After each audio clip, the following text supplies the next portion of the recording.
ce premier jour de décembre, je vous propose une petite réflexion sur Dieu ou le sentiment d'une présence vivante. Car Dieu n'est pas une idée, on ne peut pas le définir. On peut vaguement le deviner, en avoir une sorte de pressentiment, on peut en susciter le désir ou la nostalgie, mais guère davantage. C'est pourquoi la Bible parle souvent de Dieu par analogie, qui évoque un sentiment, qui suggère une forme de présence.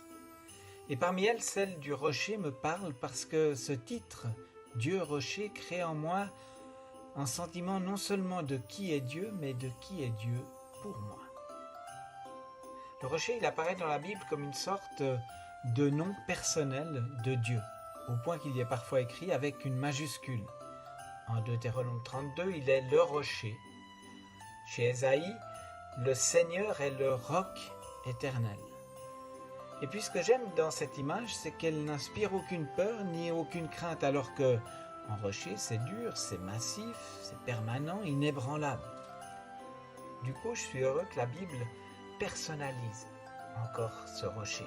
Il est notre rocher, il est mon rocher. C'est-à-dire un rocher pour nous, pour moi, pas contre moi. Dieu, mon libérateur, le rocher qui m'abrite, dit le psalmiste au psaume 17. Il est ma forteresse et mon roc, au psaume 30. Il est notre rocher, notre salut, au psaume 94.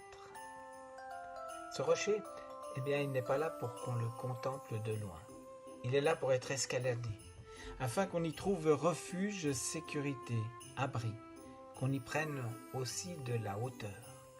Ainsi, au moment où la nuit tombe, ou quand la tempête vient, là-haut, à l'abri du rocher, nous restons sereins, nous gardons confiance, quoi qu'il advienne.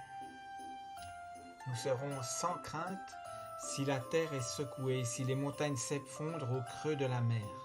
Le Dieu de Jacob est pour nous une citadelle. Lit-on au psaume 46.